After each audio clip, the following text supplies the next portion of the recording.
કહેવાય છે કે દિલ્હીની સત્તાનો રસ્તો યુપી થઈને પસાર થાય છે અને આ માટે જ દરેક રાજકીય પાર્ટીની નજર અત્યારે યુપીની તમામ આ 80 સીટો પર મંડાયેલી છે। 2019માં મોદી અને ભાજપ વિરુદ્ધ સૌથી મોટા નેતા તરીકે રાહુલ ગાંધીને આગળ કરી યુપી મજબૂત કરવા માટે હવે કોંગ્રેસે આ એક મોટો દાવ રમ્યો છે પ્રિયંકા ગાંધીના રૂપે। प्रियंका गांधी वाड्रा ने सक्रिय राजनीति में लाववानी घोषणा करवामां आवी अने प्रियंका ने पूर्व यूपी ना प्रभारी बनावाया। आ घोषणा करवा पाछळ ए साफ छे कि लोकसभा चूंटणी में कांग्रेस फ्रंट फूट पर आवीने रमवा इच्छे छे अने तैयार पण थई गई छे। कांग्रेस आ माटे घणा समयथी होमवर्क पण करी रही हती। हवे आवनारा दिवसोमां पार्टी पोताना पत्ता केवी रीते खोलशे ते तो ख्याल आवशे, परंतु कांग्रेसना आ निर्णयथी सौथी मोटी चिंता भाजप अने सपा बसपाना गठबंधन ने पण थई शके छे, कारण के राजकीय जाणकारो पण क्यांक एवुं माने छे कि जो कांग्रेसना प्लान ए मुजब सपा बसपाना गठबंधन में कांग्रेस ने स्थान मळतुं अने संतोषजनक जो सीटों पण क्यांक मळी जती तो कांग्रेस प्लान बी प्रियंका लईने ना आवत। परंतु हवे ज्यारे प्रियंकानी सक्रिय राजनीति में एंट्री थई चूकी छे त्यारे जोवानुं रहेशे કે શું કોંગ્રેસનો આ પ્લાન બી જે છે તે કામયાબ થશે? શું મોદી મેજિક સામે પ્રિયંકાનો પંજો ભારે પડશે?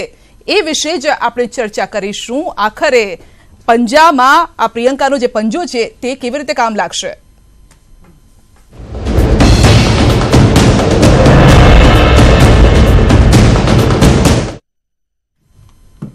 तो 2014 में यूपी में 2 बैठकों में समेटायेली कांग्रेस हवे 2019 माटे प्रियंका गांधी ने मैदाने उतारी अने मास्टर स्ट्रोक मार्यो छे। 2019 में प्रियंका पासेथी कांग्रेस ने मोटी आशा पण छे। जुओ आ अहेवालमां।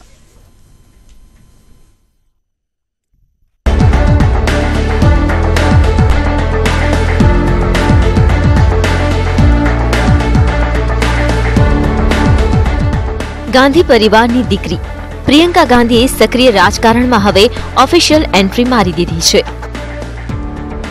राहुल गांधीए 2019 ની લોકસભાની ચૂંટણી પહેલા સૌથી મોટો પાસો ફેંકતા બહેન પ્રિયંકા ગાંધીને કોંગ્રેસનું મહાસચિવનું પદ સોંપ્યું છે। સાથોસાથ પૂર્વાચલનો ચૂંટણી પ્રચાર પણ સોંપ્યો છે। આમ હવે ભાઈ બહેન સાથે મળીને ઉત્તર પ્રદેશ સહિત દેશના રાજ્યોમાં ચૂંટણી પ્રચાર માટે ઉતરશે। પ્રિયંકા ગાંધી અગાઉ ચૂંટણી સમય દરમિયાન અનેક વખત પ્રચારમાં ઉતરી ચૂક્યા છે, પરંતુ કોંગ્રેસમાં મહાસચિવ તરીકે નિયુક્તિ થતા સત્તાવાર રીતે રાજકારણમાં પ્રવેશ મેળવ્યો છે। ત્યારે માનવામાં આવી રહ્યું છે કે પ્રિયંકા ફેબ્રુઆરીના પ્રથમ અઠવાડિયામાં જવાબદારી સંભાળી લેશે। આમ પણ પ્રિયંકા ગાંધી સક્રિય રાજકારણમાં જોડાય તેવી માંગ કોંગ્રેસી કાર્યકર્તાઓની ઘણા લાંબા સમયથી હતી અને તે અંગેના બેનરો અને પોસ્ટર્સ પણ ગત લોકસભાની ચૂંટણી દરમિયાન જોવા મળ્યા હતા। પણ હવે આ માંગ સ્વીકારી લેવાતા કોંગ્રેસમાં નવો જોશ અને જુસ્સાનો સંચાર થશે તેમાં બેમત નથી। પ્રિયંકાને ભલે પૂર્વ ઉત્તર પ્રદેશના ચૂંટણી પ્રભારી બનાવાયા હોય, પરંતુ તેની અસર સમગ્ર દેશમાં પડશે। પ્રિયંકા ગાંધીના ભાષણની છટા તેમના હાવભાવમાં ઇન્દિરા ગાંધીની છબી ઉભરી આવે છે। આ પહેલા પ્રિયંકા રાયબરેલી અને અમેઠીમાં સોનિયા ગાંધી અને રાહુલ ગાંધી માટે પ્રચાર કરતી વખતે જોવા મળી ચૂક્યા છે। 2019ની લોકસભાની ચૂંટણી આ વખતે અતિ મહત્વની સાબિત થવાની છે, કારણ કે રાહુલ ગાંધી માટે કોંગ્રેસના અધ્યક્ષ બન્યા બાદ આ પ્રથમ લોકસભાની ચૂંટણી છે। આમ પણ સૌથી મોટા રાજ્ય તરીકે ઉત્તર પ્રદેશની ભૂમિકા નિર્ણાયક સાબિત થશે, જેમાં લોકસભાની 80 બેઠકો આવેલી છે। ખાસ તો ઉત્તર પ્રદેશમાં સપા બસપાએ ગઠબંધન કરી લેતા રાજકીય સમીકરણો પણ બદલાઈ ગયા છે। ત્યારે બંને પક્ષોએ ગઠબંધનમાં કોંગ્રેસને સામેલ નથી કરી। તેવામાં રાહુલ ગાંધીએ પડકાર ફેંક્યો હતો કે જે પક્ષો કોંગ્રેસને ગંભીરતાથી નથી લઈ રહ્યા તેવો મોટા ઝટકા માટે તૈયાર રહે। જો કે કોંગ્રેસે જે આ દાવ રમ્યો છે તેને ભાજપ એવું કહી રહી છે કે રાહુલ ગાંધીની નાકામી પર મોહર લાગી ગઈ છે। શું પ્રિયંકાના આવવાથી જે સત્તાના સમીકરણ છે તે કંઈક બદલાશે? સોગઠા કેવી રીતે હવે જોડાશે તે પણ જોવાનું રહેશે, કારણ કે 19 હવે બહુ નજીક છે। સવાલ એ પણ થઈ રહ્યો છે કે શું પ્રિયંકાની એન્ટ્રી બહુ મોડા કરવામાં આવી છે, મજબૂરી છે કે પછી આ સાચી જ આ એક દાવ રમવામાં આવ્યો છે? આ તમામ મુદ્દા પર આપણે ચર્ચા કરીશું। ચર્ચામાં આપણી સાથે જોડાયા છે બીજેપી તરફથી આપણી સાથે મહેશભાઈ જોડાયા છે। મહેશભાઈ કસવાલા, આપનું સ્વાગત છે। આ સાથે જ કોંગ્રેસ તરફથી આપણી સાથે कैलाशभाई गढ़वी जोड़ाया है। कैलाशभाई, आपનું પણ સ્વાગત। હરી દેસાઈ, રાજકીય વિશેષજ્ઞ, આપણી સાથે છે। તમામ મિત્રોનું સ્વાગત છે। પહેલા તો कैलाशभाई આપની પાસે જ આવીશું। કોંગ્રેસનો આ પ્લાન એ છે, બી છે કે પછી મોડું થઈ ગયું પ્રિયંકાને આવવામાં? આ એક કુદરતી વસ્તુ છે. પ્રિયંકાજી પાસ્ટમાં અમારા કોંગ્રેસના બધા કાર્યકર્તાઓને વર્ષોથી લાગણી, વર્ષોથી બી એમને એક્ટિવ પોલિટિક્સમાં આવવું જોઈએ. ત્યાર સુધી પાસ્ટમાં એવું હતું કે સોનિયાજી અને રાહુલજીને જે લોકસભા સીટ છે ત્યાં લોકોના વચમાં સેવાનું કામ કરતા હતા, એમના બિહાફ પર એમનો પ્રતિનિધિ રીતે ત્યાં કામ કરતા હતા. અને સાથે સાથ એમની જે મહત્વપૂર્ણ જવાબદારી, એક માં સમજી શકે આ વાતને, તમે માં છો, તમે આ વાતને સમજી શકો કે એમના બાળકોની જવાબદારી છે, એ પણ એટલી જ મોટી જવાબદારીઓ છે. એટલે એક લેયર આવે, એક સ્ટેજ આવે જેના પછી એમના બાળકો પરિપક્વ થઈ ગયા અને લાગે કે હવે બાળકો પોતાની રીતે ડેવલપમેન્ટ થાય, હું થોડો રાજકારણનો સમય આપું તો કરી શકાય એવું હોય. અને એનાથી હટીને સાહેબ જ્યારે દેશ આ રીતે પાછળ જતો જાય, દેશની પરિસ્થિતિ, આર્થિક પરિસ્થિતિ, સામાજિક પરિસ્થિતિ, સામાજિક તાનાબાના, દેશના વિકાસના લાઈન બધી પાછળ જતી રહે અને પાછળ દેશ પાછળ જે 70 વર્ષનો વિકાસ કાર્ય જે કોંગ્રેસે કરેલો એ 4.5 વર્ષમાં બેકફૂટ પર જાય, ત્યારે આ પ્રિયંકા જેવા જવાબદાર દેશના વ્યક્તિને આવું જ પડે સામે. આ તો અમારી રાહુલ ગાંધી ન સંભાળી શકે આટલા સમયમાં, રાહુલ ગાંધી ન સંભાળી શકે આટલા સમયમાં? તમે બહુ સારો પ્રશ્ન કર્યો. 1 से 2 ભલે શું ખોટું છે? 1 से 2 ભલે શું ખોટું છે? અચ્છા, 1 से 2 ભલે વાળી વાત છે. 11 કે પછી 1+1 2? ના, 1 + 1 11 પણ થાય, 1+2 થાય. સિચ્યુએશન ડિવાઇડ, આ રાજકારણ છે. Okay okay. ના મહેશભાઈ, રાહુલ ગાંધી ન સંભાળી શક્યા માટે પ્રિયંકાને એન્ટ્રી કરવી પડી? કારણ કે 1999 ની અંદર સંધ્યા વારંવાર મીડિયાએ પૂછવા છતાં પ્રિયંકાજીએ ના પાડી છે કે હું જીવનભર રાજનીતિમાં નહીં પ્રવેશું. આજે હું રાહુલજીનું જે નિવેદન આના પ્રત્યેની જે પ્રતિક્રિયા છે એ જોતો તો એમણે એવું કહ્યું કે હું પ્રિયંકાને રાજનીતિમાં ખેંચી લાવ્યો ને એને મેં જવાબદારી આપી છે. એનો અર્થ કરવાવાળા લોકો હરિભાઈને કદાચ વધારે કહેશે, ક્યાંક ને ક્યાંક એમને પૂછ્યું છે નથી પૂછ્યું, એની સંમતિ, નહીં સંમતિ, ઓછી સંમતિ, પણ રાજનીતિમાં રાહુલજી એમને લાવ્યા છે એનો મતલબ એ થયો કે પોતાની નિષ્ફળતા ઢાંકવા માટે રાહુલજી એને લાવ્યા છે. હવે અમે જયારે એવું કહીએ છીએ સંધ્યાબેન કે નિષ્ફળતા તો પછી 3 રાજ્યો એટલા માટે કે લોકસભાની ચૂંટણી, વિધાનસભાઓની ચૂંટણી જુદી છે, છતાંય માનું છું કે 3 રાજ્યોને એની અંદર સફળતા મળી છે. એક રાજ્યમાં તો 100% ડ્રાસ્ટિક ચેન્જ આવ્યો છે અને સારી બહુમતીથી કોંગ્રેસ જીતી છે. 2 રાજ્યમાં ભારતીય જનતા પાર્ટી હારી નથી પણ છતાંય કોંગ્રેસને સરકાર બનાવવામાં સફળતા રહી છે. છતાં હું એમ માનું છું કે 27 કે 28 સતત ચૂંટણી હાર્યા પછી જે રાજ્યોની અંદર 15 વર્ષથી ભારતીય જનતા પાર્ટીની સરકાર હતી, કેટલીક એન્ટી ઇન્કમ્બન્સી હોય ને ક્યાંક કોંગ્રેસની સફળતા પણ માની લો, એનો અર્થ એવો નથી કે એક લોકપ્રિય પ્રધાનમંત્રીને 2019માં આપણે પછાડી શકીશું. અને એટલા માટે એમનો ટાર્ગેટ મૂળ નરેન્દ્રભાઈની સામે છે. એમની પાસે એજન્ડા તો કોઈ નથી, અને એજન્ડા નથી. ઉત્તર પ્રદેશની અંદર એમને રહેવા માટેની કોઈ જગ્યા, સ્પેસ મળી નથી. તમે જે ઉલ્લેખ કર્યો કે સપા અને બસપાના ગઠબંધન વખતે જે પ્રકારની બેઇજ્જતી અને ઠેકડી ઉડાવાય કોંગ્રેસની, અને એટલા માટે કોંગ્રેસના અસ્તિત્વનો પ્રશ્ન ઉભો રહ્યો, રાહુલજીની ઇમેજનો ઉભો થયો. અને ત્યારે મને એમ લાગે છે કે પોતાની સ્પેસ બચાવવા માટે, કોંગ્રેસનું એક્ઝિસ્ટન્સ બચાવવા માટે કોંગ્રેસને ક્યાંક સ્પેસ થોડી ઘણી ઉત્તર પ્રદેશની અંદર મળે એટલા માટે પ્રિયંકાજીને લાવવામાં આવ્યા છે. કોને ખબર, કદાચ આ પણ સ્ટ્રેટેજી હોય હું આપને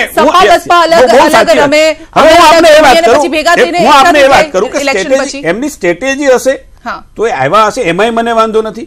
પ્રિયંકાજી આવ્યા છે એમાંય અમને વાંધો નથી, આવે એમની વાત છે. પણ જયારે રાજકીય અવલોકન કરવાની વાત હોય ત્યારે ભારતીય જનતા પાર્ટી વતી મેં મારો અભિપ્રાય એવી રીતે જણાવ્યો કે આમાં હોઈ શકે. જ્યાં સુધી સ્ટ્રેટેજીની વાત છે ત્યાં સુધી એની સ્ટ્રેટેજીને માસ્ટર સ્ટ્રોક ભારતીય જનતા પાર્ટીને ફાયદો કરાવશે, એમને ફાયદો થશે કે સપા ને બસપાને ફાયદો થશે એ તો મતપેટી બતાવશે.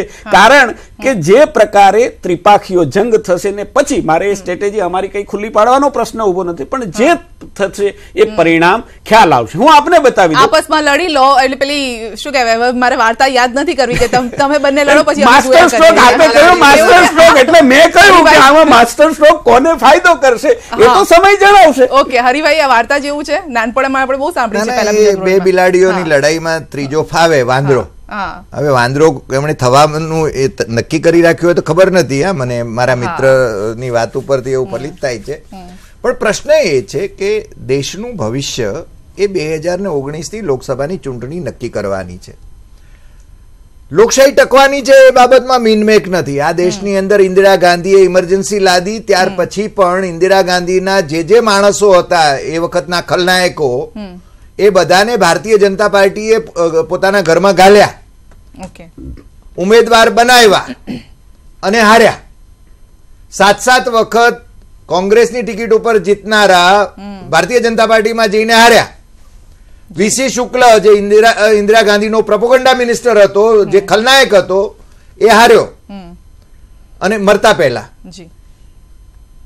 એટલે પ્રશ્ન એ છે કે લોકશાહી તો ટકવાની છે, એમાં કોઈ મીનમેક નથી. પછી નરેન્દ્ર મોદી આવે કે રાહુલ ગાંધી આવે કે મમતા બેનર્જી આવે, મને લાગે છે, કારણ કે રાહુલે તો પોતે કહ્યું છે કે હું ઉમેદવાર નથી વડાપ્રધાન પદનો. એ તો એને બહુ પહેલાથી સ્પષ્ટ કર્યું છે, કારણ કે વિપક્ષી ગઠબંધન, એને મહાગઠબંધન કહેવાય કે ભારતીય જનતા પાર્ટી જે એને કહે છે ઠગબંધન.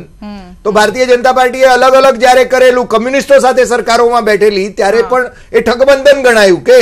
એટલે પ્રશ્ન એ છે કે ભારતીય જનતા પાર્ટીના અત્યારના નેતાઓમાં એ પરિપક્વતા મને દેખાતી નથી. રાષ્ટ્રીય નેતાઓની હું વાત કરું છું, મારા મિત્રની નહીં, એ તો બહુ સજ્જન માણસ છે. પણ પ્રશ્ન એ છે કે આ પ્રિયંકા આવી અને પ્રિયંકા આવતાની સાથે આટલી બધી ચર્ચા કરવી પડે, ભારતીય જનતા પાર્ટીએ ચિંતા કરવી પડે, એ જ બતાવે છે કે પ્રિયંકા આવવાથી કોંગ્રેસને ફાયદો થવાનો છે. આ મારું પહેલું ઓબ્ઝર્વેશન. બીજી વાત એ છે કે સોનિયા ગાંધી એ ધીરે ધીરે છે ને વિડ્રો થઈ રહ્યા છે રાજકારણમાંથી. એટલે સોનિયા ગાંધીની મને લાગે છે કે એમની કોન્સ્ટિટ્યુઅન્સી અથવા એના ભાઈની કોન્સ્ટિટ્યુઅન્સી એ પોતે નરીશ કરતા હતા. ત્રીજી બાબત છે કે પ્રિયંકા ગાંધી એનામાં પ્રજા એટલે માત્ર છે ને કોંગ્રેસના વોટર્સ નહીં, પણ પ્રજાને ઇન્દિરા ગાંધીની ઝલક અનેક વર્ષોથી દેખાતી હતી. હેરસ્ટાઇલ પણ એવી છે, લુક પણ ક્યાંક આવે છે, સાડી, એની બોલવાની સ્ટાઇલ, મળવાની સ્ટાઇલ, એ બધું. એટલે ખરેખર તો એનો આગ્રહ છે ને ઘણા વખતથી હતો. પ્રશાંત કિશોરે જ્યારે રાહુલ ગાંધીના પ્રોપોગન્ડા ઇન્ચાર્જ તરીકે જ્યારે એ ડિઝાઇનમાં એ મૂક્યું હતું, ત્યારે એને જેને હુટઆઉટ કર્યો હતો. પણ મને લાગે છે કે આજે પ્રશાંત કિશોર ભારતીય જનતા પાર્ટીની સાથે જોડાણ, હમણાં નવું ઘર માંડનાર જેડીયુનો ઉપાધ્યક્ષ છે, અને છતાં એને બહુ જ આવકાર્યો છે અને આ બહુ સારો નિર્ણય ગણાવ્યો છે, પોઝિટિવ વેમાં લીધું છે. બરાબર છે. હવે એક છેલ્લી બાબત મને આ વખતે કહી દેવા દો, કારણ કે બેન છે ને બહુ ત્યાં આગળ ફોકસ કરી રહ્યા છે. અચ્છા, ભારતીય જનતા પાર્ટીના એક બેન છે, મને લાગે છે શું નામ એમનું, ઈરાની, સ્મૃતિબેન ઈરાની. આપણે એમને માનભેર બેન શ્રી સ્મૃતિબેન શ્રી ઈરાની એમ હું તો 2 વખત કહું, શ્રી રવિશંકરની જેમ વધારે માન આપો. વધારે માન એટલા માટે આપું છું કે નરેન્દ્ર મોદીએ ગુજરાતમાં મુસ્લિમોની જે કતલેઆમ ચલાવી એની વિરુદ્ધમાં હું આમરણ ઉપવાસ કરીશ એવું કહેનાર આ સ્મૃતિ ઈરાની એ આજે છે ને આ પ્રિયંકા ગાંધી અને સોનિયા ગાંધી અને એમને જે કયા મોઢે વાત કરી રહી છે, આ પ્રશ્ન છે ને એમને કોઈએ પૂછવો જોઈએ. કારણ કે બિચારી મહિના પછી છે નરેન્દ્રભાઈએ અડવાણીજીને ઘેર એના માથે હાથ મૂક્યો અને આપ તો ગુજરાત કી બેટી હે એમ કહ્યું, ત્યારથી છે ને બેનનું આખું છે ને ચરિત્ર ફરી ગયું. એટલે આ યાદ કરાવવાની જરૂર છે. ભારતીય જનતા પાર્ટી જયારે બીજાના ઘર ઉપર કાદવ ઉછાળ કરે છે ત્યારે એમના ઘરમાં શું આગ લાગેલી છે કે શું સ્થિતિ છે એ પણ એમને એનો ઇતિહાસ પણ ખબર હોવી જોઈએ. ઓકે મહેશભાઈ, આગ ક્યાં લાગી છે? આગ ક્યાં લાગી છે? હરિભાઈએ જે વાત કરી કે નરેન્દ્રભાઈએ મુસ્લિમોની કતલેઆમ, મેં નથી કર્યું. એક મિનિટ, હું એનો શબ્દ છે. અરે હરિભાઈ, હું તમારા ઉપર કહેતો નથી, પણ જે એમણે શબ્દ પ્રયોગ કર્યો સ્મૃતિજીના નામે, એ જ પ્રયોગ કદાચ ગોધરા વખતે બીજા કોઈના નામે કરી શક્યા હોત હરિભાઈ, પણ એ નહીં કરે. અત્યારે સમયનો તકાજો જુદો છે. પ્રશ્ન એ છે કે મેં પહેલા કહ્યું કે સ્મૃતિજી એ પણ એની સ્પષ્ટતા કરી છે કે મારા માટે મેં કહ્યું હતું, પરંતુ સમય જતા જે વાસ્તવિકતાઓ, જે સત્ય છે એ મારી પાસે આવ્યું છે. ના, એમાં તમારે કાગળ બતાવવાની જરૂર પણ નથી. હું કહું છું સ્મૃતિજીએ કીધું છે ભારતીય જનતા પાર્ટીના કાર્યકર્તા તરીકે, પણ સત્ય તો સાહેબ સમયની સાથે સત્ય સામે આવ્યું એટલે એને સાચું સ્વીકાર્યું ને, એ હિંમત કોઈનામાં હોવી જોઈએ. નરેન્દ્ર મોદીએ મુસ્લિમોની કતલેઆમ નથી કરી, અને તો એટલો જ ભાવ ગોધરા કાંડ વખતે 51 હિન્દુઓને કતલેઆમ કોણે કરી હતી એના માટે પણ કહેવાની તેવડ જોઈ જે તે લોકોના મગજમાં. સ્મૃતિજીએ જે કહ્યું હતું એ સમયનો તકાજો હતો, એમને ખ્યાલ નહોતો, ખ્યાલ આવ્યો એટલે એને સત્યનો સાથ આપ્યો. હું અભિનંદન આપું છું એને. શ્રી 1 વખત કહેવામાં આવે કે 5 વખત કહેવામાં આવે, ઈ લેડી આજે છે કે હિંમતભર અમેઠીની અંદર હાર્યા પછી પણ હરિભાઈ ધ્યાન આપજો, હાર્યા પછી પણ અમેઠીની અંદર સમયાંતરે લોકોના આંસુ લૂછવા માટે, ગરીબ લોકોના કામ કરવા માટે જાય છે. અને એ જ સ્મૃતિ ઈરાની છે કે જે કલેક્ટર ઓફિસ આજે 70 વર્ષ પછી અમેઠીમાં નહોતી, એમના પ્રયાસોને કારણે ભારતીય જનતા પાર્ટીના શાસનમાં શરૂ થઈ છે. એ જ અમેઠીના 13,000 લોકો ગુજરાતની અંદર વ્યવસાય કરે છે. ગુજરાતના લોકો અમેઠીમાં રોજગાર માટે નથી ગયા, રોજગારીની માળા જપે છે ને, એ લોકો સમજી લે કે 13,000 લોકો અમેઠીના લોકો અહીંયા ગુજરાતની અંદર રોજગારી મેળવે છે. અને કોઈ એમ કહી દે કે ગુજરાતના આટલા લોકો ત્યાં રોજગારી મેળવવા ગયા છે, રાજનીતિ છોડી દઈએ. સવાલ એ છે કે સત્ય છે ને, સત્ય એ કદાચ આજે મારી પાસે ન હોય, પરંતુ કાલે મારી પાસે આવે અને હું સમજું, એ મહત્વનો છે. અને પછી મારા દંભને કારણે હું સત્યને ન સમજું, મને એમ લાગે છે કે એનાથી મોટું કોઈ અભિમાન ન હોઈ શકે. સ્મૃતિજી સમયસર સમજ્યા છે, સ્મૃતિજી સમયસર સમજ્યા છે અને અદાલતે પણ નરેન્દ્રભાઈને બરી કર્યા છે. એ હરિભાઈને પણ ખ્યાલ આવશે, અમે નથી કર્યા, અદાલતે કર્યા. એક જ વાક્ય મારે કહેવું છે. ગોધરાનો એમણે ઉલ્લેખ કર્યો, બહુ સારું કર્યું. ગોધરામાં જે રીતે કાર સેવકોને બાળી મૂક્યા એને આપણે કન્ડેમ કરીએ છીએ, જે લોકોએ કૃત્ય કર્યું હોય, દુષ્કૃત્ય કર્યું હોય. ભારતીય જનતા પણ કોઈના નામ જોડે, મારો કહેવાનો મતલબ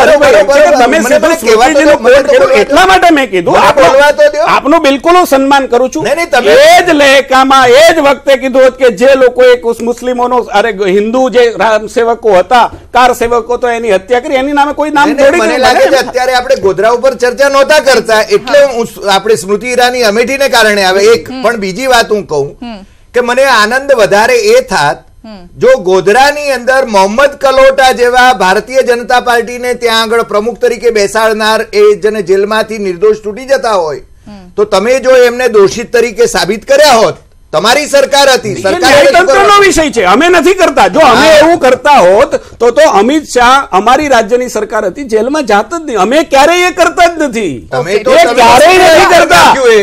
ત્યારે જે સંવૈધાનિક સંસ્થાઓનો ઉપયોગ થતો હતો, આપે જ ઉલ્લેખ કર્યો કે 1975માં કટોકટી લાદનારા પણ હતા, એવો ઉપયોગ ભારતીય જનતા પાર્ટી હરિભાઈ ક્યારેય નથી કર્યો. હું સિમ્પલ વાત કરું છું કે અમિત શાહ જેલમાં ગયા એ વાત કરી રહ્યા છે. અમિત શાહ હોમ મિનિસ્ટર હતા, આખા ગુજરાતની પોલીસ એને શોધતી હતી અને 1 મહિના સુધી જેલમાં નતા ગયા. એટલે એક હોમ મિનિસ્ટર જે પોલીસ એને સાચવતી હોય અને 1 મહિના પછી જેલમાં જાય, એટલે શું ગોઠવવા બારે ફરતા હતા એ પણ સંશોધનનો વિષય છે. અને એના પછી સીબીઆઈ શું કર્યું આપણે બધા જાણીએ છીએ, એ ચર્ચાનો વિષય.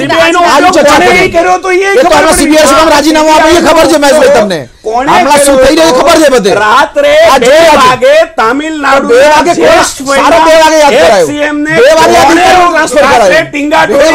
જેલમાં નાખ્યા. ખબર છે કોણે સંત એક કોણ, હું તમને બોલો પછી વાત કરો.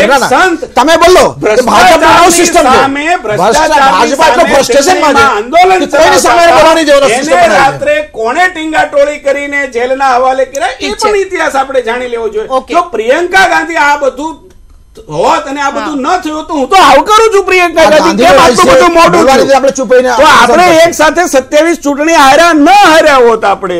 પણ યાદ કઈ રહી છે 27 કરતા 3 ચૂંટણી અત્યારે બધાના મોઢે છે. હું તમે કહ્યું એનું જસ્ટિફાય આપો, જસ્ટિફાય એ સીટો વાળા હતા, એ સીટો વાળા એમને કઈ ચૂંટણીઓ તમે જીત્યા આખા દેશની અંદર 21 રાજ્યોની અંદર પછી ચૂંટણી વધારે ચીફ મિનિસ્ટર તમારા જોડાણ સાથે. જો હરિભાઈ હું એમ કહું છું ચીફ મિનિસ્ટર છે તમારી વાત, ચૂંટણી જોઈ લો તમે, ચૂંટણીઓ જોઈ લો. હું એમ નથી કહેતો 27 ભારતીય જનતા પાર્ટી જીતી, કોંગ્રેસ હારી છે 27 ચૂંટણી હારી છે. સરકાર લઈને તમારા સાંસદમાં હારી ગયા તમારા. નહીં એ તો તમે આપણે હારી ગયા જસદણ ની અંદર. જસદણ ની અંદર કયા બધા લઈને ગયા અને અમે 2 સીટ પર હતા, તમે અમારી ઠેકડી ઉઠાવી. તો આજે 282 માત્ર ભારતીય જનતા પાર્ટી એક છે, ભારતીય જનતા પાર્ટી નરેન્દ્ર મોદી અને ભારતીય સરકાર પાર્ટીનો કરિશ્મા છે. આ લોકસભા પૂર્વ બહુમત નથી તમારી પાસે, કેમ તમે ના લો? ભારતીય જનતા પાર્ટી પૂર્વ બહુમત નથી, 47 પાર્ટીઓનો ગઠબંધન છે.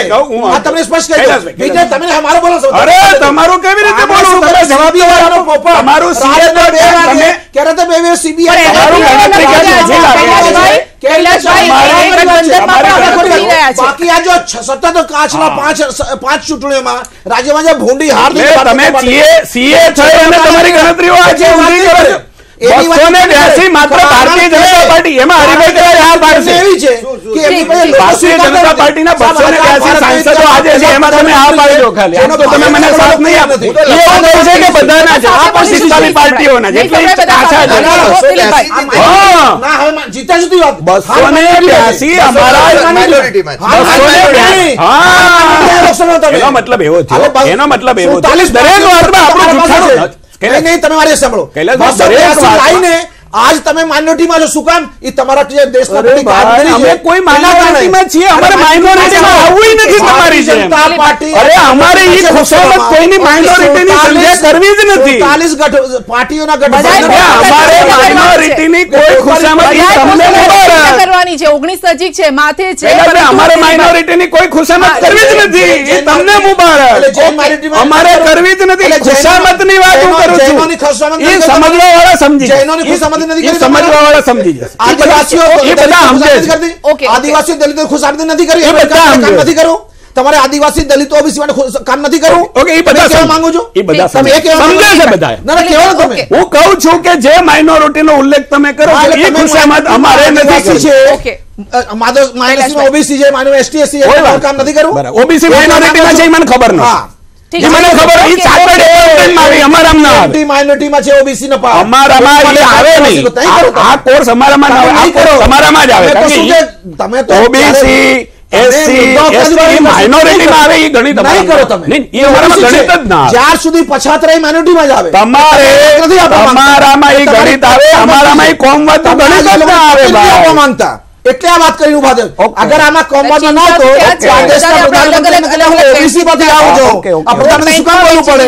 આ દશા શું કામ તમારી દિલીપભાઈ બોલવું પડે તમારે? ઠીક છે, પરંતુ દિલીપભાઈ થોડા સમય પહેલા બધી ઇતિહાસને બહુ વાગડવામાં આવ્યો, બધું યાદ કરવામાં આવ્યું. આ ઇતિહાસ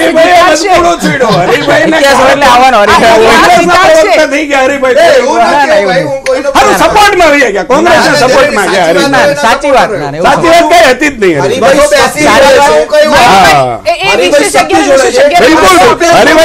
સપોર્ટ કરે એટલે સત્ય બોલે.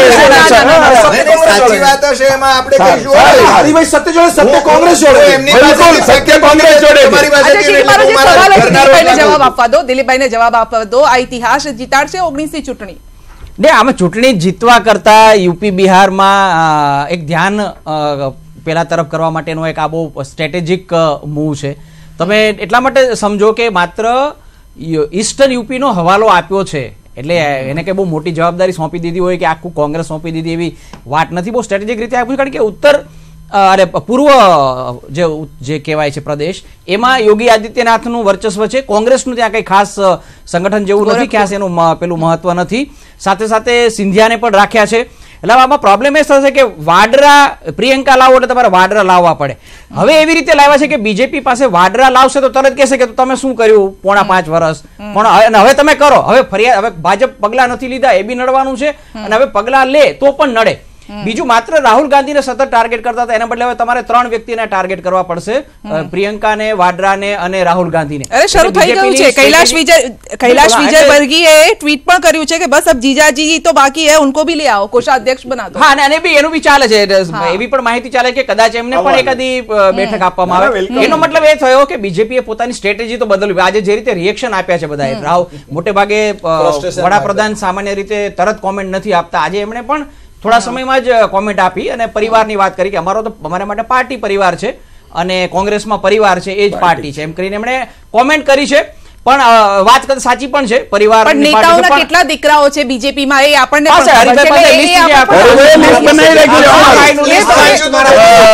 બીજેપી પાસે પણ હશે. એક મહત્વનો ફરક છે બાકીના પાર્ટીમાં. કોંગ્રેસમાં નેતૃત્વ પોતે પાર્ટીનું છે, અરે પરિવારનું છે. બીજેપીમાં નેતાઓનું વ્યક્તિગત છે એમાં ના નથી.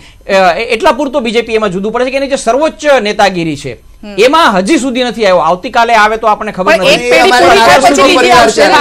પરિવાર ચાલે પછી બીજી આગળ વધશે. હા કૈલાશભાઈ, હા આ જે લિસ્ટ છે ને, સાચી વાત કે ખોટી વાત હરીભાઈ? આ ખાલી છે ને, આ 40 એમએલએ લિસ્ટ છે. ભારતીય જનતા પાર્ટીમાં એના ફાધર પણ એમએલએ એમપી હતા અને આ એના છોકરા એમપી એમએલએ છે. આ કેબિનેટ, ચાલુ કેન્દ્ર સરકારના કેબિનેટમાં 14 એવા મિનિસ્ટરો છે જેના પાસ્ટમાં એમના ફેમિલી એટલે એના ફાધર, મધર, સસરા રાજકારણમાં અને ભારતીય જનતા પાર્ટી એ જનસંઘથી જોડાયેલા હતા. એટલે પરિવારવાદની વાત જુદી નથી. જુદો એ છે કે આજ આ દેશમાં શું એવો પરિવાર જોઈએ જે ગાંધીજીની આઈડિયોલોજીની હત્યા કરતો હોય, યા એવો પરિવાર જોઈએ જે 70 વર્ષ દેશને ચંદ્રયાન સુધી પહોંચાડતો હોય? આજ આ દેશમાં શું એવો પરિવારવાદ જોઈએ જે દેશની વિકાસ ગતિ 70 વર્ષને કરેલી 4.5 વર્ષમાં આ દેશના ડેપ્ટને, લોનને ડબલ અડધા 50% વધારી દેતો હોય, યા એવો જોઈએ કે દેશના ખેડૂતો માટે સારામાં સારો વિકાસની રસ્તો ઉભો કરતો હોય? શું આ દેશમાં એવો પરિવારવાદ જોઈએ જે દેશમાં વર્ષો સુધી દેશમાં હોવા છતાં નાગપુરમાં ઝંડાને ફરાવતા હોય, યા એવો પરિવારવાદ જોઈએ જે દેશના રાષ્ટ્રના ઝંડાને એટલો ઊંચો હજી પહોંચાડે કે પાકિસ્તાન જેને બે ટુકડા કરી નાખે? શું દેશમાં શું એવો પરિવારવાદ જોઈએ જે પરિવાર દેશમાં શું કે ઘૃણા ફેલાવતો હોય, યા એવો પરિવાર જોઈએ જે સબકા સાથ લઈને ચાલતો? અને સાહેબ ઘૃણા પરિવારવાદ શું છે? એનો મતલબ એક જ છે, સબકા સાથ और मात्र 9 का विकास. એટલે આ દેશની જરૂરત પડી છે કે પ્રિયંકા ગાંધી આવે ને દેશના ખરા અર્થમાં રાષ્ટ્ર લેવલ સુધીનો વિકાસ. તો પછી ફરી પાછું મારો એ સવાલ આવે છે કે પ્રિયંકા ગાંધી આવે તો પછી રાહુલ ગાંધીની જગ્યા ક્યાં છે? તો પછી કાલ હું કોંગ્રેસમાં મારી આ સાંભળો, આજ મારી સિમ્પલી વસ્તુ, કાલ હું રાજકારણમાં છું, કાલ મારે વાઇફ રાજકારણમાં આવે, બરાબર? તો એનાથી શું થયું? મને હું નમતો મારી વાઇફ રાજકારણમાં એક સિમ્પલ વસ્તુ કહું છું. સમજવો પણ અડવાણીજીને શું પ્રોબ્લેમ? અડવાણીજી ક્યાં તબિયત બગડી કે નરેન્દ્ર મોદીને લાવવું પડ્યું? અડવાણી તમે શું કામ પકડી મને કહી દો જરા. મુરલી મનોહર જોશી સિનિયર અનુભવી હતા, એ કેમ ના? એક મિનિટ દીપકભાઈ, કોઈ વાંધો નથી. એની ક્યાં તબિયત બગડી? અડવાણીજી બેને ઘરે બેસાડી તમે જુઓ મંડળમાં નાખીને અને નરેન્દ્રભાઈ મોદી દિલ્હી લઈ જવું પડ્યું. શું આ દેશમાં નોટબંધી કરી દેશના 1,10,000 કરોડના નોકરીમાંથી બહાર કાઢવા માટે? બીજેપી માત્ર પરિવારની વાત કરશે તો નહીં મુશ્કેલી થવાની. બીજું વાત છે આમાં જુઓ, માત્ર પરિવારનો મુદ્દો ન રહે એ રીતે પ્રિયંકાની જાહેરાત કરી છે. રાહુલ ગાંધીએ જે રીતે નિવેદન આપ્યું કે મેં જવાબદારી સોંપી છે, 2 જણને સોંપી છે, મિશન સોંપ્યું છે, માત્ર એક ટુકડા માટે સોંપ્યું છે. એટલે એવી રીતે સોંપ્યું છે કે માત્ર પરિવાર વાળી વાત ના આવે અને બાકીના બધા પણ મુદ્દા આવે. એટલે બીજેપી રિએક્શન કેમ આપવું, દિલ્હી પહોંચવાનો રસ્તો સાફ થાય. બિલકુલ. અને રાહુલ ગાંધી મજબૂત થયા પછી પ્રિયંકા સક્રિય થઈ છે, એ પણ આપણે યાદ રાખવું પડે. પ્રમાણમાં એનું જે એક વ્યક્તિત્વ હતું અત્યાર સુધી, જે પપ્પુ તરીકે બધા ઉતારી પાડતા હતા, એવી એટલી રીતે ઉતારી પાડવા વાળી વાત ઘણા લોકો હવે અચકાય છે પ્રમાણમાં, કારણ કે છેલ્લા જે પરિણામ આવ્યા એટલે બહુ અત્યાર સુધી નહોતા આવ્યા. એની પડદા પાછળ ભૂમિકા હતી. બંને જે ગણાય છે અમેઠી અને રાયબરેલી, એમાં પ્રચાર કર્યો છે. ગયા વખતે પણ એમણે પ્રચાર કર્યો છે. જ્યારે રાજ્યોના મુખ્યપ્રધાન નક્કી કરવાના હતા ત્યારે એમાં સ્પષ્ટપણે પ્રિયંકાની ભૂમિકા દેખાઈ હતી. અને એણે જ ઉલટાના 2 યુવાનોને બદલે 2 જૂના માણસોને પસંદ કર્યા છે. એટલે આ વખતે કેટલાક 4 કે 5 જે સ્ટ્રેટેજિક મૂવ કર્યા છે કોંગ્રેસના, એમાંનો એક આ મૂવ છે. એટલે માત્ર પરિવાર નહીં, કોંગ્રેસે અલગ, બીજેપી અલગ રીતે પણ એનો પ્રતિસાદ આપવો પડશે. જી બિલકુલ બિલકુલ. પરંતુ અત્યારે તો એ જ રીતે કહી રહી છે બીજેપી કે રાહુલ ગાંધીની નાકામી પર મહોર મરાઈ ગઈ છે. એ પ્રકારે અત્યારે વાત પણ થઈ રહી છે, લોકો સુધી એ મેસેજ પહોંચાડવાનો પ્રયત્ન થઈ રહ્યો છે. પરંતુ આ મેસેજને કેવી રીતે ડાયવર્ટ કરી શકે છે કોંગ્રેસ, તે ઉપર પણ રાજગાદી પર બેસવું હોય તો યુપી થઈને જ પસાર થવું પડે. હવે યુપી કોને ફળશે તે જોવાનું રહેશે. હરિભાઈ આપની પાસે આવે છે. યુપી ફળશે. પ્રિયંકાને જ્યારે હવે એન્ટ્રી થઈ ગઈ છે, યુવા નેતૃત્વ હવે અહીંયા આવ્યું છે, પ્રભારી બનાવવામાં આવ્યા છે, 2 યુવાઓ છે અહીંયા તો. અને જ્યાં પ્રિયંકાનો જે એરિયા છે ત્યાં તો યોગીનો પણ એરિયા છે. માત આપી શકશે યોગીને? બેન, પ્રિયંકા બહુ જ એટલે એની જે ભાષા છે અને લોક સંપર્ક છે એ બહુ જ ગરિમાપૂર્ણ છે, એવું અત્યાર સુધીની એની છબી છે. સામાન્ય પ્રજા સાથે પણ એ હળે મળે છે. અને મને લાગે છે પ્રજાને છે ને અડધું તો એ હોય છે કે તમે એમની વાત સાંભળો, તમે ભાષણ કરો એમ નહીં, પ્રજાની વચ્ચે જઈને તમે એ શું એટલે તમારી આગળ છે ને થોડી દિલની વાત કરી શકે. અને મને લાગે છે કે પ્રિયંકાએ પાર્શ્વભૂમાં રહીને પણ 2 એટલે એની મા અને ભાઈના આ માટે આ કામ કર્યું છે અત્યાર સુધીમાં. બીજું જે હું જોઉં છું એટલે મને અંદાજ, એટલે જુઓ, ચૂંટણી જાહેર થયા પછી ગઠબંધનો અને એની બેઠકોની વહેંચણીની બાબતમાં પણ ઘણી બધી બાંધછોડો જોવા મળશે. અત્યારે સામેથી બસપા સપાએ છે ને 2 બેઠકો આમની છોડી દીધી છે. પણ મને એમ લાગે છે કે ભવિષ્યમાં એ કદાચ વધારે બેઠકો ઉપર પણ કોંગ્રેસ લડી શકશે અને સપા બસપા અને કોંગ્રેસ એનું અને અપના દલ ને એ બધા છે ને ભેગા થઈ શકે. આ શક્યતા નકારી શકાય એવી વાત નથી. બિલકુલ. એજન્ડા તો બધાનો એક જ છે. એજન્ડા, બીજું એજન્ડા એક જ છે બેન. આમનો એજન્ડા શું છે વારંવાર મારા મિત્રો પૂછે છે ને કોંગ્રેસ વાળા ભાજપને ને ભાજપ વાળા કોંગ્રેસને, ત્યારે જ મને એમ થાય છે એજન્ડા બધાનો એક જ છે, કોઈ મંજીરા વગાડવા આવ્યું નથી, બધાએ જ એને પ્રાઇમ મિનિસ્ટરની ગાદી સુધી પહોંચવું છે. એ એક જ એજન્ડા છે, સત્તા એ જ એક એજન્ડા. પણ પ્રિયંકા વધુ એક્ટિવ થવાને કારણે ત્યાં યોગીને ચોક્કસ તકલીફ થશે. જો યોગીને આમે તકલીફ છે, યોગીને રાજનાથ સાથે તકલીફ છે, કારણ કે બંને રાજપૂત છે અને યોગી તો જને એ વચ્ચે આવી ગયા છે, બાકી તો યોગી કોઈ ચીફ મિનિસ્ટરિયલ કેન્ડિડેટ જ નહોતા. યોગીની જે હિન્દુ વાહિની છે એ ભારતીય જનતા પાર્ટીની ઉપર એક પ્રેશર છે, એટલે યોગીને રાખવાની ગરજ છે. એ સંજોગોની અંદર પ્રિયંકાનું કાર્ડ મારી દ્રષ્ટિએ યોગીની સામે કોંગ્રેસે ઉતાર્યું છે. અને કોંગ્રેસ જુઓ, આની અંદર બીજું પણ એક ફેક્ટર છે, બ્રાહ્મણ વોટ.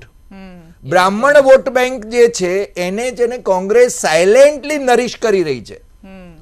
સપા, બસપા, અજીતસિંહ અને યોગી એટલે કે રાજપૂત વોટ બેંક, કોઈએ બ્રાહ્મણ વોટ બેંકની વાત નથી કરી. માનનીય વડાપ્રધાન શ્રીના ઇલાકામાં તમે જાઓ તો ત્યાં આગળ તમને બહુ સ્પષ્ટપણે દેખાશે કે બ્રાહ્મણો એટલા રાજી નથી. બ્રાહ્મણો 10% છે એવો મારો ખ્યાલ છે દિલીપભાઈ, 8 થી 10%, અને બહુ પ્રભાવી છે. એટલે કોંગ્રેસ પોતે છે ને બ્રાહ્મણો ઉપરની પોતાની ગ્રીપ જે પહેલા હતી, કમલાપતિ ત્રિપાઠી ને એ જયારે હતા ત્યારે એને પાછી મેળવવાની, આગળ કરવાની કોશિશ કરી હતી. શીલા દીક્ષિતને અમે આગળ કરીશું, સીએમ બનાવીશું, એની પાછળ એ સ્ટ્રેટેજી હતી.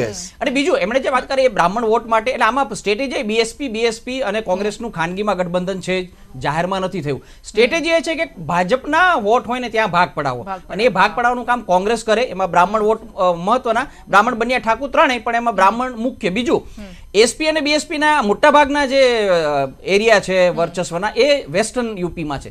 ઈસ્ટર્ન યુપીમાં લડાઈ બીજેપી અને કોંગ્રેસની સીધી વધારે છે. એ સંજોગોમાં કોંગ્રેસ વચ્ચે કૂદે તો એનો ટક્કર બીજેપી સામે વધારે થવાની છે. એસપી બીએસપી ને સીધું નુકસાન ઓછું થવાનું છે. આ ગણતરી છે.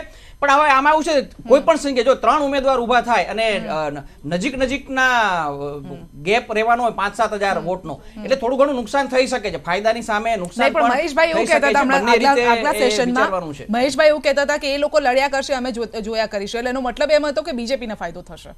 મેસેજ કે કેવું નહીં, જાહેરમાં લડવાનું છે. જો તેલંગાણામાં બીજેપી અને ટીઆરએસ જાહેરમાં લડ્યા હતા, ખાનગીમાં ગઠબંધન હતું, આપણે બધાને ખબર જ છે. ખાનગીમાં સ્ટ્રેટેજી એવી કે જ્યાં જ્યાં બેઠકો પ્રમાણે કોંગ્રેસ બીજેપીને નુકસાન થાય. અને ગુજરાતનો જ્યાં સુધી સંબંધ છે ત્યાં સુધી હું તમને કહું કે બેન શ્રી સ્મૃતિ ઈરાની બેનને જેમ નરેન્દ્રભાઈએ માથે હાથ દઈને ગુજરાત કી બેટી કહ્યું હતું, આ તો ગુજરાત કી જ બેટી છે. પ્રિયંકા તો ગુજરાતની જ બેટી છે. કારણ કે આજે રાહુલ ગાંધીનું પણ જે નિવેદન હતું એમાં ગુજરાતનો ખાસ ઉલ્લેખ પણ એમણે કર્યો છે. હું એટલા માટે કહી રહ્યો છું સંધ્યા, બેક ફૂટ પર નથી રમવાના અમે, ચાહે ગુજરાત હોય કે યુપી હોય, અમે ફ્રન્ટ ફૂટ પર રમવાના છે. હું આનો ઉલ્લેખ એટલા માટે કરી રહ્યો છું કે જ્યારે ઇન્દિરાજી હતા ત્યારે હંમેશા છે ને અંબાજીથી એમની દર્શન કરીને અંબાજીથી ચૂંટણી પ્રચાર શરૂ કરતા હતા. એટલે રાજીવ ગાંધીએ પણ કર્યો. એટલે ટૂંકમાં આ છે ને ગુજરાતની અંદર એની એક અસર પણ લાવી શકે. ઓકે, અસર લાવી શકે. મહેશભાઈ, ચિંતાના વમળ દેખાઈ રહ્યા છે અહીંયા ક્યાંય? મેં પહેલા કહ્યું કે આમાં ચિંતા કોઈ કરવા જેવી છે જ નહીં. ચૂંટણી આવે, ચૂંટણી લડાઈ જશે, ગઠબંધન થઈ જશે. રિએક્શન તો એટલા માટે સંધ્યા કે તમે અહીંયા અમે આવીને રિએક્શન આપીએ તોય તકલીફ, અમે ન આવીએ તમે બોલાવો માઇક સામે ધરો ને અમે ન બોલીએ તો કે ભાજપ વાળા ગભરાઈ ગયા. તમારો જે આ તર્ક છે ને એ જ ખોટો છે. અમને ઘણી વખત અમારે રિએક્શન ન આપવું હોય, કોઈ મુદ્દાથી અમે વૈચારિક રીતે સંમત ન હોય છતાંય મીડિયા અમને મજબૂર કરી દેતું હોય છે. આ બિલકુલ નવી વાસ્તવિકતા. તમને તો એક ટોપિક મળી ગયો હવે તો. સવાલ હવે એ છે કે પ્રિયંકાજીની એન્ટ્રી સામસામે લડશે, 3 લોકો લડશે, 4 લોકો લડશે. મેં પહેલા કહ્યું કે હું એવું માનું છું કે કોઈની સ્ટ્રેટેજી કોઈ બહાર નહીં આપે. ચૂંટણીની વ્યૂહરચના કોઈ દિવસ જાહેર મંચ ઉપર કોઈ નહીં કરે, ભાઈ નહીં કરે કે હું નહીં કરું. આમાં આપણે ચર્ચા જરૂર કરીશું કે આનું આમ હશે, આનું આમ હશે. વાસ્તવિક રીતે શું હશે એ ઉપરના 4-5 લોકો જાણતા હશે. અને કોને ચૂંટણીમાં ફાયદો થશે એ તો મને એવું લાગે છે કે મતપેટી બતાવશે કે ઉત્તર પ્રદેશમાં કોને ફાયદો થયો છે. આવા સમીકરણો રચાયા. ભૂતકાળનો ઇતિહાસ આપણે જોઈ લેવો જોઈએ કે ક્યારે ક્યાં કેવી રીતે ગઠબંધન થયા અને કોને ફાયદો થયો. બીજું હું એવું માનું છું કે પ્રિયંકાજી આવ્યા, બધી વાત સાચી, પણ એ વાત તો નક્કી જ છે કે એમને નહોતું આવવું. કદાચ મારું મેં પહેલા જે સ્લોટમાં વાત કરી એની દિલીપભાઈ કદાચ થોડું ઘણું સમર્થન કર્યું એવું મને લાગ્યું કે એમને આવવું નહોતું નહીં લાવ્યા છે. શું કામ લાવ્યા છે? તો આ એની મજબૂરી હતી કે એમની પાસે ધરાતલ હતી જ નહીં ઉત્તર પ્રદેશની અંદર. અને ઉત્તર પ્રદેશની અંદર એક વાત તો એમને સાબિત થઈ ગઈ કે ભારતીય જનતા પાર્ટી ત્યાં મજબૂત છે, યોગીજીનો વિસ્તાર મજબૂત છે, ને એટલા માટે ફોકસ કરીને ત્યાં એમને જવાબદારી સોંપવી પડી છે એવું રાહુલજીએ આજે કહી દીધું. અમે મજબૂત છે એ વાત તો નક્કી છે, વોટ શેર અમારો વધારે છે, અમે જીતીને કલ્પના કરતા ઉત્તર પ્રદેશની અંદર આટલી મોટી જીત થશે એ કલ્પના કરતા મોટી વાત છે. ત્યારે મને ચોક્કસ એવું કહેવાનું મન થાય કે જ્યારે લોકસભાનું ઇલેક્શન છે, પ્રધાનમંત્રી તરીકે નરેન્દ્રભાઈના 4.5 વર્ષ પોણા 5 વર્ષનું શાસન છે, ત્યારે કેટલાક સ્ટેટિસ્ટિક અહીંયા જે ગણિતના આપણે ગુણાકાર ને ભાગાકાર કરીએ છીએ 100% નહીં ચાલે. કારણ કે એક બાજુ એક વ્યક્તિ આ દેશને આગળ લઈ જવાની, એમણે બરોબર કહ્યું કે એમની પાર્ટી પ્રમાણે એમણે કહ્યું કે 70 વર્ષ અમે બહુ વિકાસ કર્યો, પણ આ દેશની બેન દીકરીઓ આજે 50% ઘરની અંદર ટોયલેટ નહોતા ને બેન દીકરીઓ એ રાત્રે કુદરતી ક્રિયા માટે રાત જોવી પડતી હતી. એમને ખબર નથી 70 વર્ષના શાસનને એને કરવું પણ જોઈએ, એને એન્ડોર્સ કોંગ્રેસના પ્રવક્તા તરીકે. પરંતુ એવી અનેક યોજનાઓ દ્વારા જે વ્યક્તિ કામ કરે છે, એક વ્યક્તિ કામ કરે છે, બાકીનું જે તમામ જે વાયુમંડળ ભેગું થયું છે એને અટકાવવાની વાત કરે છે. બે વસ્તુ છે, નરેન્દ્ર મોદી દેશ માટે કામ કરે. સાહેબ ઉતાવળા શું કરતા? અરે હોતા હશે, તમને અમારી તાકાત છે. આજે પ્રિયંકાજીને લાવ્યા તમે, અમારાથી રોકાવ તમે જલાવ નહીં તમે. આજે બાકીનું જે વાયુમંડળ છે આપે જોયું હશે કે પશ્ચિમ બંગાળની અંદર મમતાજીએ પોતાનો એજન્ડા હતો કે પશ્ચિમ બંગાળની વિધાનસભાની ચૂંટણીઓ આવે, એમાં પણ આ પક્ષો પોતાના ઉમેદવાર ન ઉભી રાખે અને એક નરેન્દ્ર મોદીને કેવી રીતે અટકાવી શકાય એવું પોતાનું આયોજન પશ્ચિમ બંગાળનું કરીને બધાને ત્યાં બોલાવ્યા. બધાએ બોલ્યા, એમાં છેલ્લે મંત્ર એ હતો કે અમે દેશ માટે કાંઈ નથી કરવાના, આને અટકાવો બસ, પછી અમે ભેગા થઈશું, જીતીશું તો હું કરવું એ પછી કરીશું. પણ અત્યારે આને, એટલે કહેવાનો મતલબ કે એક વ્યક્તિ 24 કલાક દેશ માટે જે કામ કરે છે, પ્રમાણિકપણે કામ કરે છે, હિન્દુસ્તાનનો ઝંડો વિશ્વની અંદર જેને લહેરાવ્યો છે, એને અટકાવવા માટે આ બધી કવાયત થઈ રહી છે. એક વ્યક્તિ સામે દેશ માટે કામ કરે છે એને અટકાવવાની કામ કરી છે. અને વિકાસની ડિબેટ કરવી હોય તો આ આપણે મુદ્દો પડતો મૂકો, આને પછી વિકાસની ડિબેટ કોણે કેટલા કામ કર્યા એને હું ગઈકાલે એમણે કીધું કે 50 વર્ષનું જે 70 વર્ષનું અર્થતંત્ર ખાડે ગઈકાલે ક્રિસિલનો રિપોર્ટ આપતો. હું બહુ સન્માનીય છો, કોંગ્રેસના ખૂબ મોટા પ્રવક્તા છો, આપને ખ્યાલ હોવો જોઈએ કે ગઈકાલે આ ભારતીય જનતા પાર્ટીની સંસ્થા નથી. અને તમારો અત્યાર સુધીનો આક્ષેપ એને, હા સીબીઆઈ માટે તમે અમારા ઉપર આક્ષેપ કરો, ક્રિસિલ માટે તમે અમારા ઉપર આક્ષેપ નથી. એમણે જે સર્વેક્ષણો છે આજના છાપાઓ અને ગઈકાલ મીડિયામાં એને જોઈ લેવા જોઈએ. અને પછી તમે ચાર્ટર્ડ એકાઉન્ટ, હું આપને માન સન્માન જાળવીને કહું છું કે આપે એ જોવા જોઈએ, પછી અર્થતંત્રની વાત, કે મારા કરતા તમને અર્થતંત્ર વધારે સમજાય. ક્રિસિલનો આ ડેટા, ક્રિસિલ એના એક એક્સપર્ટ એજન્સી રીતે એને પોતાનો રિવ્યુ મૂક્યો છે. જો આ ડેટા સાચા હોય તો મારા ભારતમાં 1,10 કરોડ લોકોને 1 કરોડ 10 લાખ લોકોને નોકરીઓ છે ને એ છોડવી ન પડે. લોકોને મળતી હોય નોકરી ગઈ લોકોની. આ એક નવી વાત નહીં, તમે બોલશો એના પછી 2 કરોડ હતા, આજે 90 લાખ ઓછા થઈ ગયા. ગઈકાલના પ્રવક્તામાં 90 લાખ. એ તો બધા આંકડા બદલાતા રહે છે. આંકડામાં તો અભિનંદન તમને. એ આ રાજ્ય સરકારમાં બહુ નવી વાત છે અને આને વિકાસ ગણિત આપણે વિકાસનો સ્વીકારવા છે.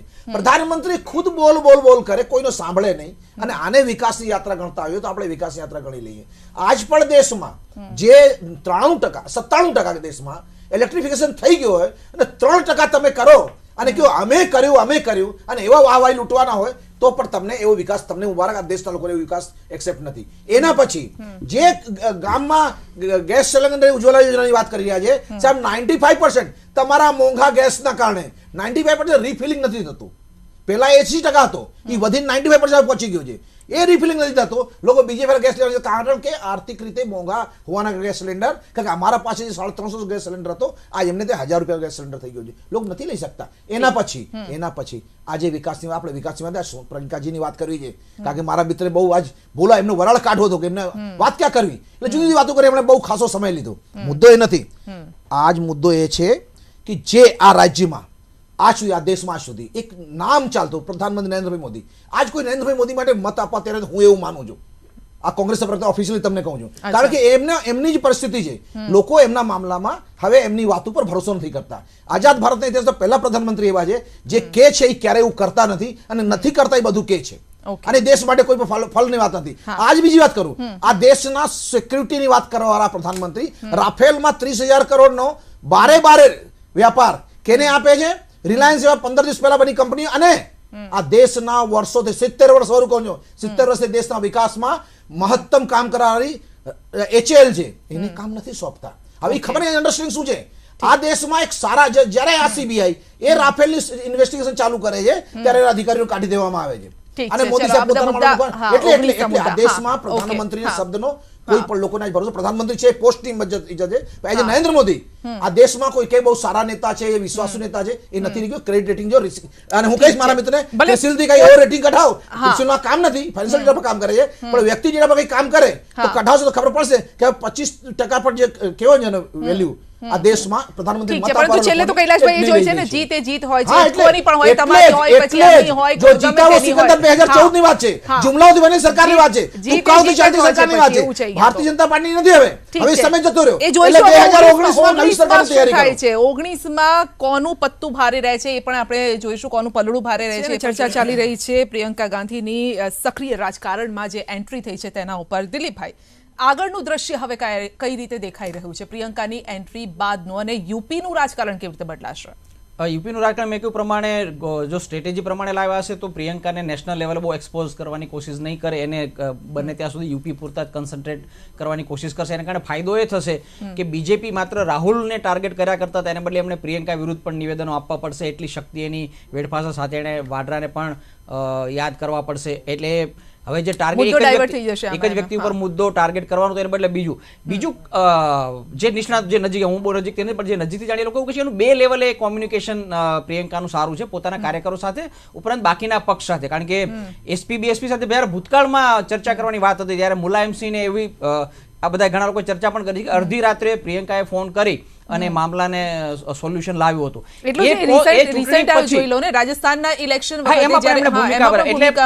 ચૂંટણી પછી પણ એની ભૂમિકા અગત્યની થવાની છે જ્યારે બીજા પક્ષનો ટેકો, કારણ કે કોણ બનશે PM એની ખેંચાખેંચી તો થવાની જ છે, અને કોંગ્રેસની સામે એની ભૂમિકા થશે. એટલે મને એવું લાગે છે કે યુપીમાં આમે કોંગ્રેસે બીજું કઈ ખાસ કઈ કરવાનું છે નહીં. યુપીએમાં એમણે પોતાને એક પ્રચારાત્મક એક હવા ઉભી કરવાની છે. ત્યાં સીટોનો મને લાગતો બહુ ફરક નથી પડતો પ્રિયંકાને કારણે, સીટોમાં બહુ મોટો ફરક નહીં પડે. ભાજપને તમે ઈસ્ટર્ન યુપીમાં કેટલી સ્ટ્રેટેજીક નુકસાન કરી શકો છો, અને પ્રચારનો દોર માત્ર રાહુલ ગાંધી ઉપર અને કોંગ્રેસ ઉપર હોવાને બદલે થોડું વ્યક્તિલક્ષી થઈ જાય અને પ્રિયંકા તરફ ધ્યાન ખેંચાય, એ પણ એક આમાં મુદ્દો હોઈ શકે છે. અને રાહુલ ગાંધીએ જે કરવાનું છે એને એકચ્યુઅલી બિહારમાં પણ ખાસ કઈ કરવાનું નથી, કારણ કે બિહારમાં ગઠબંધન ગોઠવાઈ ગયું છે અને તેજસ્વી એમને અમુક બેઠકો આપવા તૈયાર છે. એનો મતલબ એ થયો કે જ્યાં પ્રાદેશિક પક્ષ નથી અને બીજેપી સામે સીધી ફાઇટ છે એવા રાજ્યોમાં રાહુલ ગાંધીએ કન્સન્ટ્રેટ કરવું જરૂરી છે, અને મને લાગે છે એના ઉપર જ કન્સન્ટ્રેશન કરવાની કોશિશ કરશે અને યુપી બિહારનો મામલો પ્રિયંકા ઉપર છોડી દેશે. ઓકે મહેશભાઈ, પરંતુ કૈલાશભાઈ આવો આપની પાસે. હા ઠીક છે. 2009 માં અમારા પાસે 22 સીટો લોકસભાની હતી આ યુપી થી. એક સમય હતો જ્યારે 85 સીટો, જે ડબલ 2 રાજ્યો એક હતા ઉત્તરાખંડને ત્યારે હતી. એટલે કોંગ્રેસનો મૂળિયા ત્યાં છે, એને ખાલી ઉભા કરવાની જરૂર છે, જગાડવાની જરૂર છે. કોંગ્રેસનો કાર્યકર્તા હોય એવું માનું છું કે જે લોકચાહના પ્રિયંકાએ એના મધર અને એના ભાઈના લોકસભા ક્ષેત્રમાં કામ કરતા કરતા યુપીમાં ઊભી કરી છે, એનો પણ ફાયદો મોટે પાયે અમને થશે. અને એનાથી હટીને મૂળ મુદ્દે છે કે આજ જ્યારે આ દેશમાં એક એવી સરકાર છે જે માત્ર એક વન વે ચાલે, મન કી બાત આવે, લોકોની વાત નથી સાંભળતી, ત્યારે લોકો સુધી વાત સાંભળવા માટે પ્રિયંકા એક એરિયા, જ્યોતિરાજ સિંધિયાને એક એરિયા આપીને અમે લોકોની જનકી વાત સુધી પણ પહોંચવાની કોશિશ કરી રહ્યા છીએ, જેનાથી મને એવું લાગે છે કે યુપીમાં અમે ઘણા મજબૂત થશું અને સારી સીટો આવશે અમારી. રાયબરેલી લડશે એ હવે સમય કેસે, હમણાં કઈ કહેવા જેવું નથી. અચ્છા, કારણ કે રાહુલ ગાંધીનો ઈશારો તો છે જ કે લોકસભા સમય પણ નથી. એ સ્ટ્રેટેજી ચર્ચા હમણાં કરીએ થોડુંક અજુગતું લાગે. અચ્છા ઠીક છે. મહેશભાઈ, જે સ્ટ્રેટેજી લઈને હવે કોંગ્રેસ આગળ ચાલી રહી છે, માત આપી શકશો એમાં? મેં પહેલા કહ્યું કે સમય બતાવશે. વ્યક્તિ છે નરેન્દ્રભાઈ છે એક બાજુ ને એક બાજુ નરેન્દ્રભાઈને હરાવવા માટેનું ટોળું છે. ઘણા હમણાં સોશિયલ મીડિયા તો તમારામાં છે, તમે એકને આગળ કર્યા છે, અહીંયા બીજા હવે તો રાહુલ ગાંધી પણ અને પ્રિયંકા ગાંધી પણ હવે તો આગળ થઈ રહ્યા છે. હું બોલું કૈલાશભાઈ કે આપ બોલો? હા ઠીક છે મહેશભાઈ. જો ઈ સર્ટિફિકેટ તમે મને આપવાનું રહેવા દો, ઈ તમે કોઈ હરિશ્ચંદ્રનો અવતાર નથી. નહીં, તમે હરિશ્ચંદ્રનો અવતાર એના વારસદાર નથી. એટલે જોડે 47 છે, ભારતીય જનતા પાર્ટી સામે 47 છે. તમે પ્રિયંકાજી બરોબર છે, નહેરુ વંશના છે, તમે હરિશ્ચંદ્રનો અવતાર નથી, એટલે મને ક્યારેય ડિબેટની અંદર સત્યનું સર્ટિફિકેટ આપવાનું રહેવા દેજો, નહીં તો બહુ જામશે નહીં. કહેવાનો મતલબ બહુ નહીં જામે. સવાલ એ છે કે કોંગ્રેસ હંમેશા સપૂતોમાં માનવાવાળી પાર્ટી છે. આ દેશના જવાનોએ જ્યારે પાકિસ્તાનની ધરતી ઉપર એની લાશ ઉપર પગ મૂકી અને જે કૌવત બતાવ્યું હતું, કોંગ્રેસના લોકોએ એને સપૂતો માગ્યા હતા. જેએનયુની અંદર દેશના ટુકડા કરવા માટેના નારા વાગ્યા અને એમના નેતાએ એને સમર્થન આપ્યું ત્યારે સપૂતો માગ્યા હતા. રાફેલમાં સપૂતો આપી શક્યા છે? હમણાં રાફેલની વાત કરતા હતા, આપી શકે છે રાફેલમાં સપૂતો? ગઈકાલે જે એમના નેતા કપિલ સિબ્બલે જે પ્રકારનું તૂત રચ્યું વિદેશની ધરતી પરથી, જે પ્રકારનું તૂત રચ્યું ઈવીએમ, આ એના ડ્રામાઓ છે. પહેલો ડ્રામા હતો એનો ખેડૂતોના દેવા માફ. કર્ણાટકમાં અને છત્તીસગઢમાં ખેડૂતોની શું સ્થિતિ છે એ રાજ્યના લોકો પાસેથી અમે સતત સંપર્કમાં છીએ, જાણીએ છીએ. બીજો ડ્રામા, હસવું હોય તો હસી લેજો, પછી હું હસીશ એટલે કહેશો નહીં. ના હું કહીશ પછી. બીજો ડ્રામા એનો હતો, બીજો ડ્રામા રાફેલ, ફેલ. ત્રીજો ડ્રામા એમણે ગઈકાલે જે કર્યો એ હતો, બધું જ ફેલ. આ ડ્રામાઓમાંથી બચવા માટે એમને નવા, મેં કીધું ને, મજબૂરીના કારણે પોતાની નિષ્ફળતાઓ ઢાંકવા માટે, પોતાના નેતૃત્વની સૂઝ નથી, એનું વિઝન નથી, ઢાંકવા માટે ઉત્તર પ્રદેશની અંદર એની પાસે સ્પેસ નથી, એના માટે એમની આ ફરજ પડી. આ મજબૂરીથી લીધેલો નિર્ણય છે અને હું માનું છું કે જે નિર્ણય લીધો હોય. પરંતુ અમે કહેતા હતા કે પરિવારવાદ, મને ખબર છે બધા પાસે અમારું પણ લિસ્ટ હશે, ધારાસભ્યના દીકરા, મંત્રીઓના લિસ્ટ, અરે બધા જાહેર પણ કરે, હું માનતો નથી, બંને પાર્ટીનું જાય. પરંતુ 1999 પછી બંને પાર્ટીઓમાં, ભારતીય જનતા પાર્ટી અને કોંગ્રેસ, બંનેના અધ્યક્ષો કોણ છે એ જોઈ લો તમે. એક બાજુ સોનિયાજી, એક બાજુ કુશાભાઉજી, અને એક બાજુ સોનિયાજી પછી રાહુલજી પરિવાર, બીજી બાજુ ભારતીય જનતા પાર્ટીમાં કુશાભાઉજી થી લઈ, એક મિનિટ ઉતાવળ ના કરો, હું બાંગારુ લક્ષ્મણ છે જ મારા, હું હજી કહું છું, નહીં બોલવા દઉં. જો આ એની સ્ટ્રેટેજી છે, નહીં બોલવા. બાંગારુ લક્ષ્મણ અમારા પ્રમુખ હતા અને દલિત હતા, એમાં મને લેવામાં કઈ વાંધો નથી. તમારા રાહુલજીની જેમ અને રાજીવજીની જેમ આ ચોકીદાર, હું નહીં બોલવા દઉં, હજી કહું છું, નહીં બોલવા. તમારા રાહુલજી કહેતા હતા કે 85% 100 રૂપિયા મોકલું છું અને 85 રૂપિયા ખવાઈ જાય છે, એ વચેટિયાઓ બંધ થઈ ગયા છે. આ દેશની અંદર 2,50,000 કંપનીઓ બંધ કરી 83,000 કરોડ રૂપિયા દેશના કોંગ્રેસના વચેટિયાઓ લઈ જતા હતા. ગાંધી પરિવારના લોકો લઈ જતા હતા, એ બચાવ્યા છે. એટલે બળતરા એની છે, બળતરા બીજી નથી. એટલે અમે બોલીએ ને ત્યારે મરચા એટલે લાગે છે, હસવું એટલા માટે પડે છે. હવે એનો સ્લોટ આવે, બોલીને બતાવો, ચેલેન્જ કરું છું. અને એક શબ્દ ન બોલવા દઉં સંધ્યા, એક શબ્દ ન બોલવા દઉં. હું કહું છું એને એક શબ્દ ન બોલવા દઉં. અને એ બધા હરિશ્ચંદ્રનો અવતાર છે. જીપ કૌભાંડથી અને આદર્શ કૌભાંડ સુધીના એબીસીડી પ્રમાણેના કૌભાંડનું કોણે નથી કર્યા. આ બંનેનો આભાર. હરિભાઈ, દિલીપભાઈ, કૈલાશભાઈ, આપ સૌનો આભાર અમારી સાથે જોડાવા બદલ.